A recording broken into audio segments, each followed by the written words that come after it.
Hey, welcome back to the Ping Pong Flick Show. My name is Chris Wong. Seems like there's going to be Batman casting news really soon. At least this is coming from two different scoopers.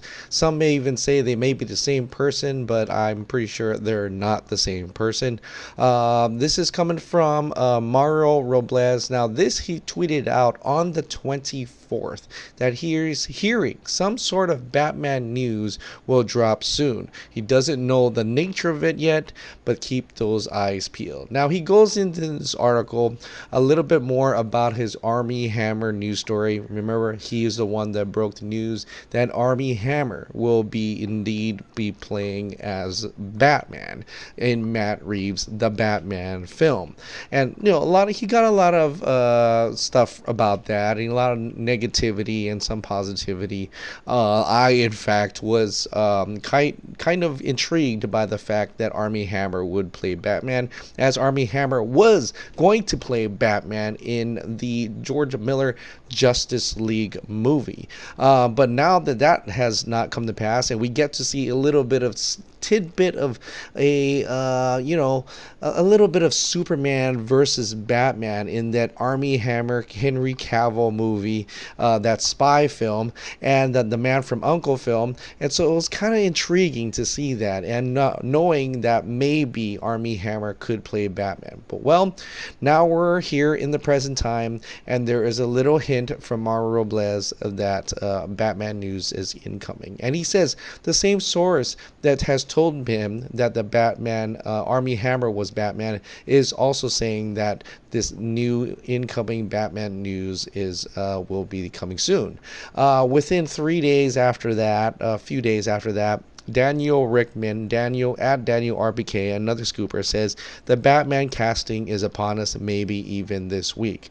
And so he wants to just reiterate that he still believes Armie Hammer is Batman. He still believes that, even though Daniel RBK is saying that there's two other names that are in the running for Batman, and that is Nicholas Hoult, who is playing Beast in X-Men right now, and he is in the running for Bruce Wayne. Also, Aaron Taylor Johnson, who played Quicksilver in not the X-Men universe, but the Avengers universe. The Marvel Disney universe. That Quicksilver that died in Age of Ultron. He's also the main character in Gareth Edwards' Godzilla film. So these are the two who are in the running for Batman. Now, interestingly enough, Mario Robles have heard of the names Nicholas Hoult and Aaron Taylor Johnson, but that they're being screen tested for the villain, not Batman, and that Armie Hammer is still Batman. So it's very interesting playing on these three people, and that Batman casting news could be as early as this week, which I'm very excited to hear. Speculation for Batman is such a huge thing in Hollywood and for DC fans, even for fans in general, because that's such a big news that will be dropping soon, hopefully this week. And then, you know what, it may even be just somewhere out there, some dude that we don't even know, or just off the wall casting that we don't even know, just like Ben Affleck. When Ben Affleck was cast as Batman, he wasn't even in the top 10 of anybody's list. And so this could just be, Armie Hammer, Nicholas Hoult, Aaron Taylor Johnson. It could be none of those guys, and it could be someone in general, but someone else, if anybody we even know. So it would be kind of interesting to see what happens with that. Hey, maybe Ben Affleck is still Batman. Who knows? But at this point, it seems like there's going to be a Batman news coming soon.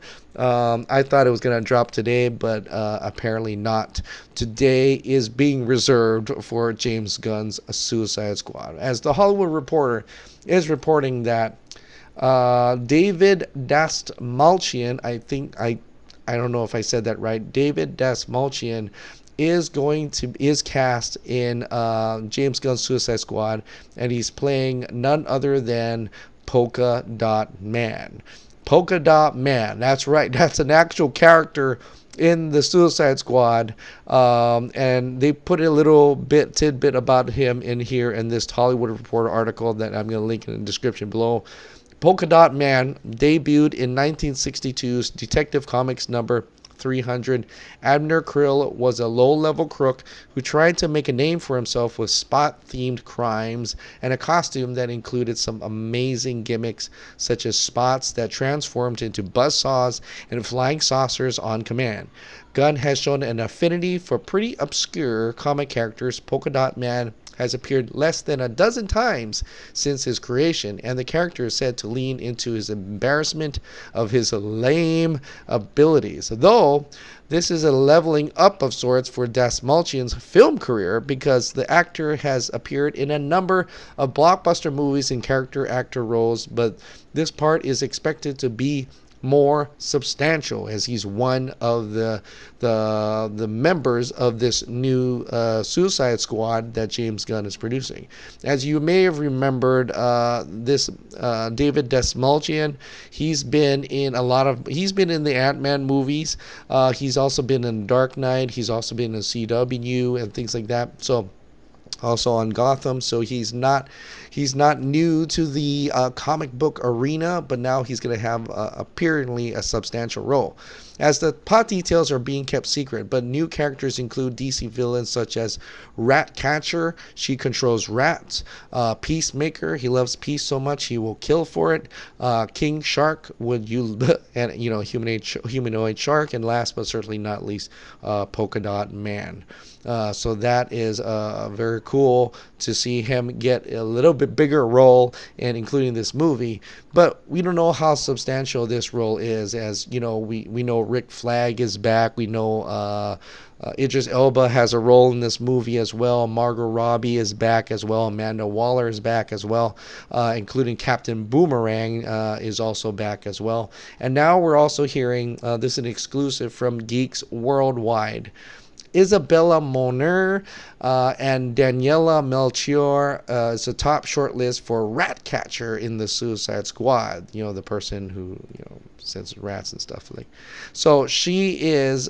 These two actresses are apparently in the role to be Ratcatcher. Ratcatcher will be a Latina, an idealist, an innocent, a complainer, a warrior for goodness, and a lazy millennial, all wrapped into one. In the comics, Ratcatcher is an exterminator who can communicate with rats and has an affinity for poisonous gas. So Moner, best known for Transformers Last Night and Instant Family, is starring in Paramount's upcoming live-action Dora the Explorer movie. Melchior is known for her role in Pragmare. She seems to be the favorite for the role. So if one of these young ladies are going to be Ratcatcher, she'll be joined by the rest of the crew. Like I've said earlier, Idris Elba, Margot Robbie, Viola Davis, Joel Kinnaman, Jai Courtney, and of course David Dasmalchian. I hope that's how you say his name. Also, what happened to the rumor about John Cena? Wasn't John Cena supposed to be taking David Bautista's place, possibly playing as the Peacemaker? That hasn't been official, but hopefully we'll hear more news about that in the long run. But to get an idea of what James Gunn may be going, what direction he's going with Suicide Squad, he put on Instagram these bunch of comics, Suicide Squad comics that he likes, and he puts this out on Instagram. I have been an enormous fan of Suicide Squad in all its DC Comics incarnations, but to me there will always be something special about the John Ostrander run. Black Ops military tales with disposable, often forgotten supervillains, pure perfection.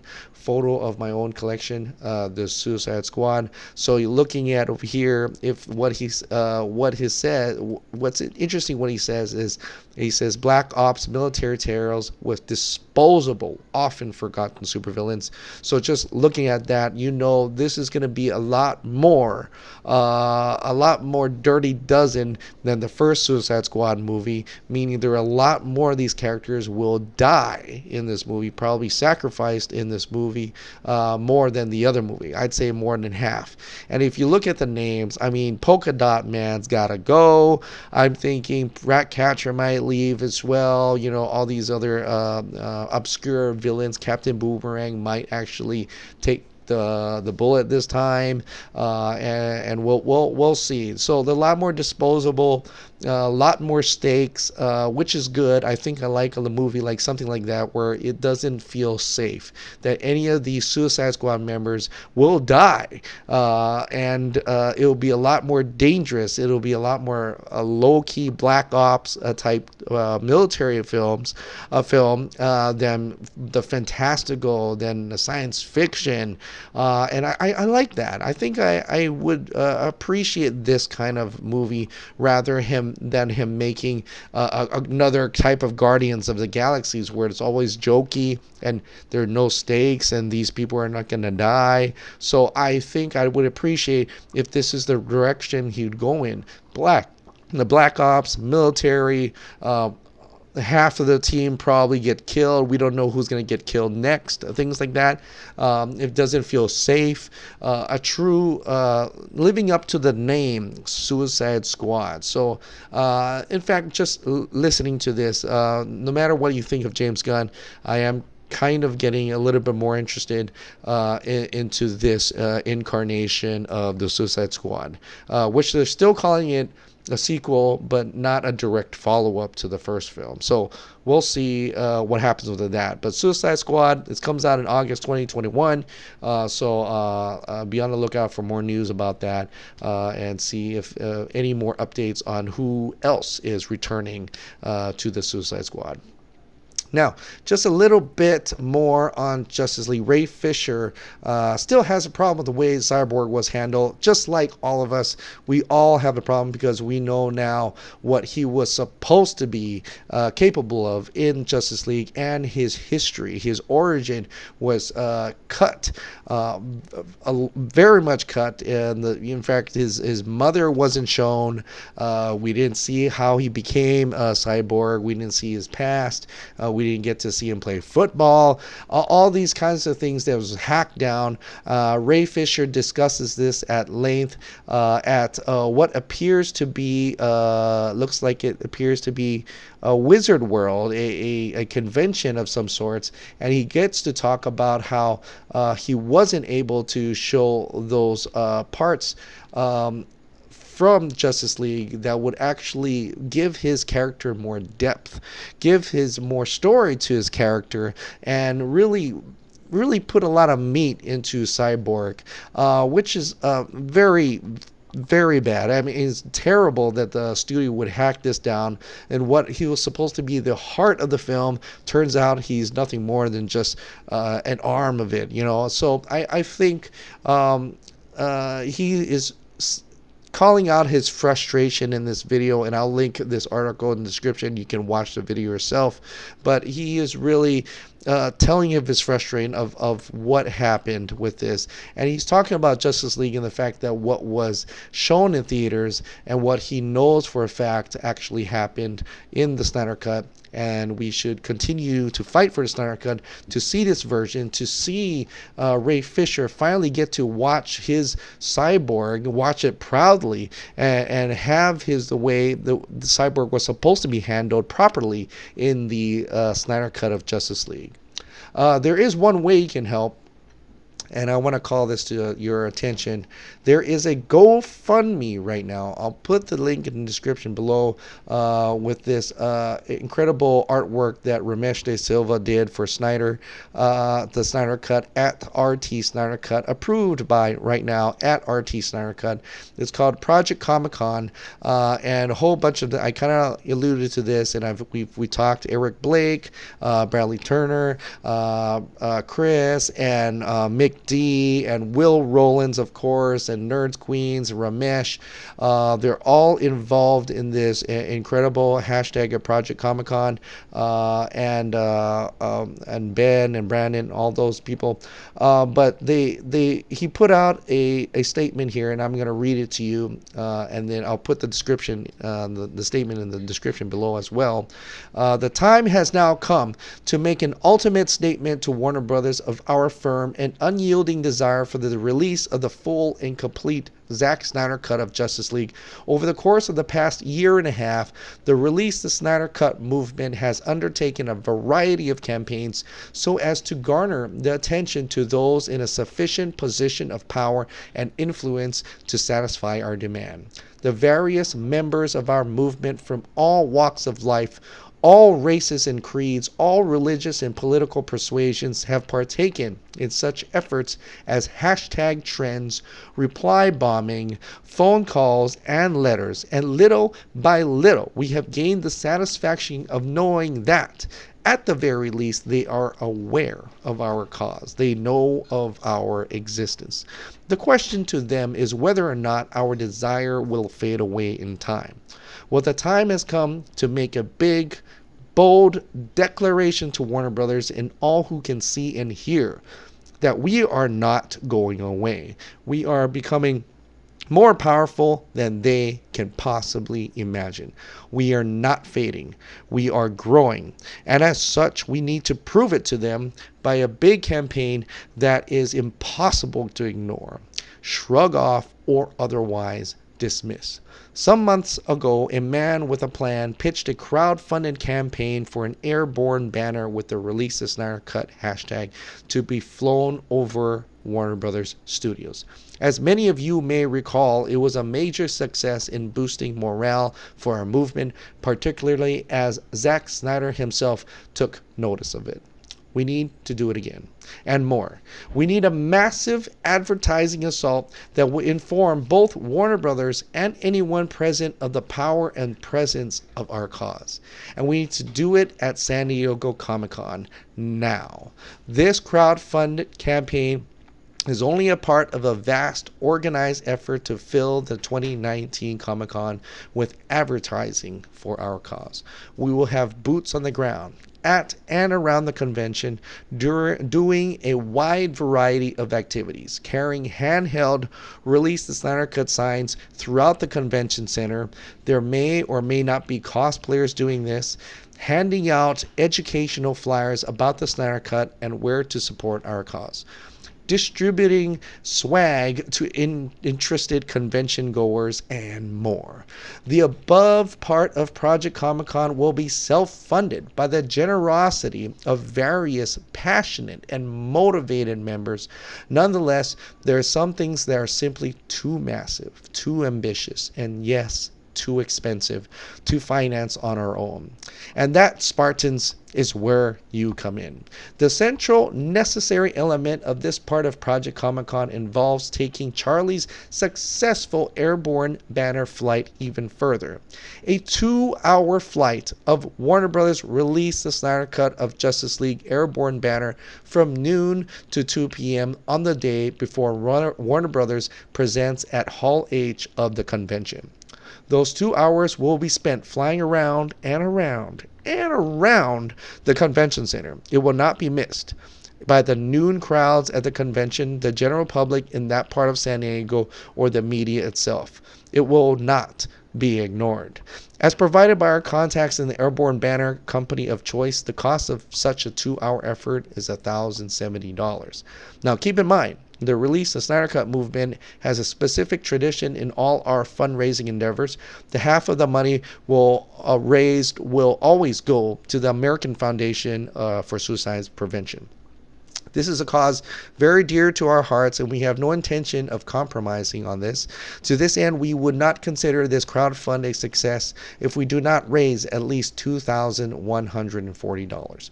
You will notice that we wrote, at least. We would like to encourage potential contributors to go ahead and fund as much as they be willing and capable. Why do you ask? Well, there are many secondary bold advertising concepts that we will update you on the closer the they come to realization. Once level 1, the 2-hour banner, is achieved, we will unlock level 2 for you below on this very page.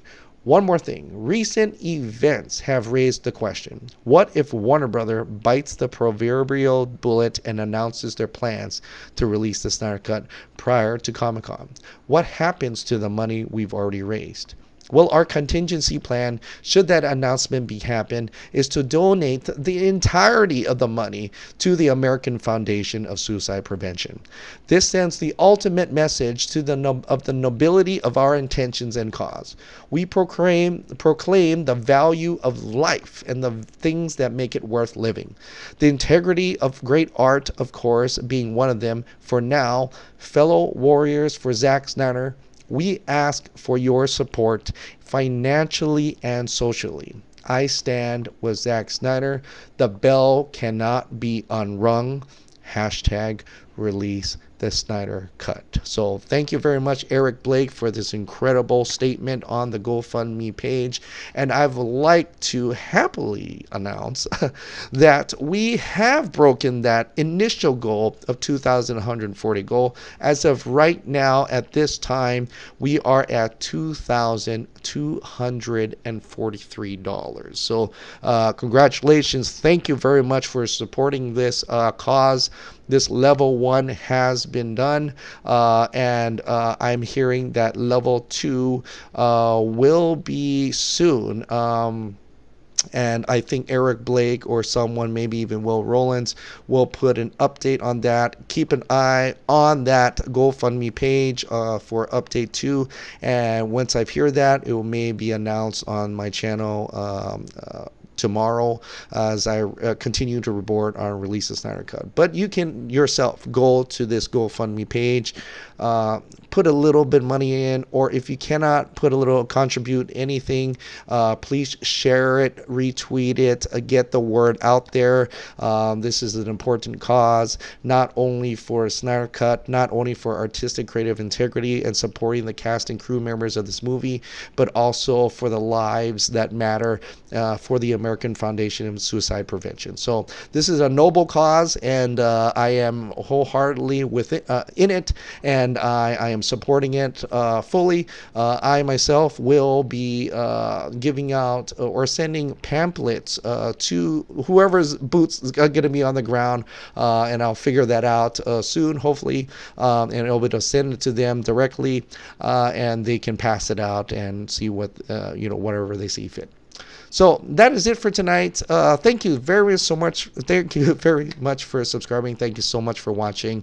I'm going to be having 2 live podcasts this Saturday. Be on the lookout for that in the morning around 6 a.m. Pacific Hawaii Standard Time. Is going to be a interview with or just a chat with Eric Blake, Hardboiled Entertainment, who made the statement for GoFundMe page of RT Snyder Cut. And also at nighttime, I will be chatting with the one and only Film Gob Shaker, the Film Gob himself, one of the YouTubers that I connected to the beginning of my YouTube channel, and he really supports a small, younger YouTube channel, so I'll be able to talk to him and chat with him this coming Saturday night. So I'll announce those times later on.